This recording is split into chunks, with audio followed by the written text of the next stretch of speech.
छठ महापर्व हर साल कार्तिक मास के शुक्ल पक्ष की चतुर्थी तिथि से आरंभ होता है और यह 4 दिनों तक चलने वाला अत्यंत पवित्र व्रत होता है।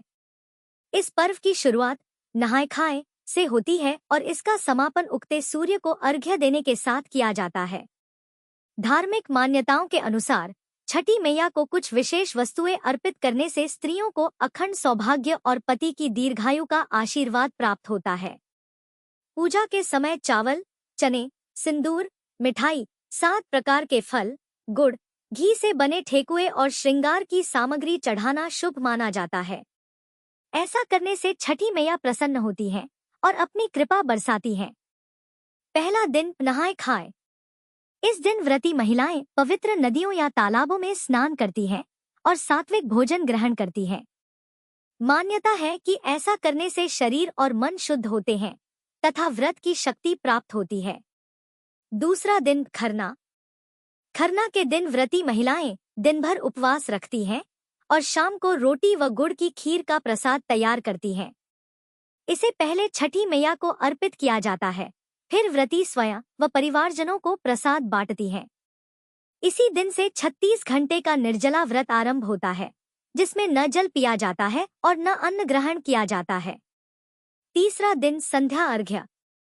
इस दिन व्रती महिलाएं और परिवारजन डूबते हुए सूर्यदेव को अर्घ्य देने के लिए घाट पर एकत्रित होते हैं। जल में खड़े होकर सूर्यदेव की उपासना की जाती है, भक्ति गीत गाए जाते हैं और छठी मैया की पूजा विधिपूर्वक की जाती है। चौथा दिन उषा अर्घ्य, प्रातःकालीन अर्घ्य। अंतिम दिन व्रती महिलाएं प्रातःकाल उगते हुए सूर्य को अर्घ्य अर्पित करती हैं। इसके साथ ही 4 दिवसीय छठ पर्व का समापन होता है। व्रती जल और प्रसाद ग्रहण कर अपना व्रत तोड़ती हैं। छठ पर्व न केवल सूर्य उपासना का प्रतीक है, बल्कि यह शुद्धता, आत्मसंयम और परिवार के कल्याण का महान संदेश भी देता है। हिंदू पंचांग के अनुसार इस बार छठ का पर्व 27 अक्टूबर सोमवार को मनाया जाएगा और षष्ठी तिथि प्रारंभ होगी 27 अक्टूबर को सुबह 6:04 से और षष्ठी तिथि का समापन होगा 28 अक्टूबर को सुबह 7:59 पर। छठ के व्रत में महिलाएं और पुरुष निर्जला व्रत रखते हैं और इस व्रत में नहाय खाए वाले दिन पहले सूर्योदय से पहले उठकर स्नान किया जाता है।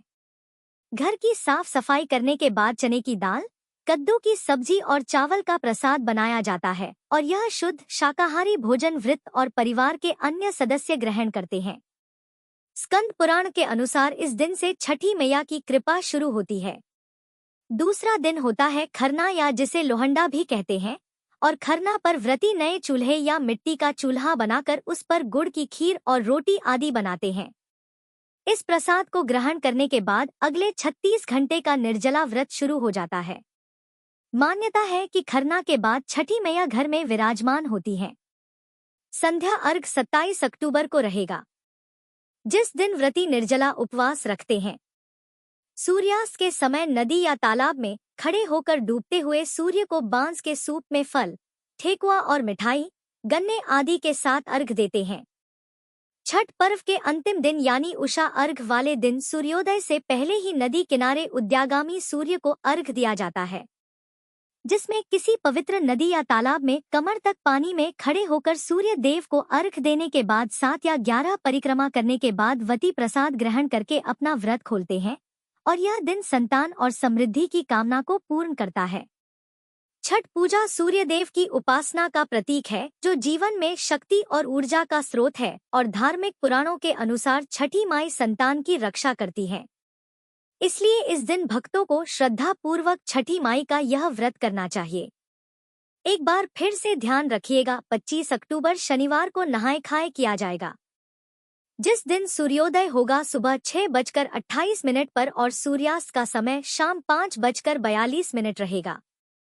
छठ पर्व का दूसरा दिन रहेगा खरना, जिसे लोहंडा भी कहते हैं, 26 अक्टूबर रविवार को और इस दिन सूर्योदय होगा सुबह 6:29 पर। सूर्यास्त होगा शाम 5:41 पर।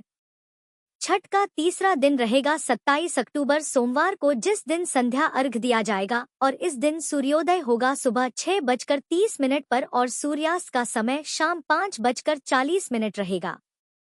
छठ पूजा का चौथा और अंतिम दिन रहेगा 28 अक्टूबर मंगलवार को, जिस दिन उषा काल अर्घ दिया जाएगा और व्रत का पारण किया जाएगा।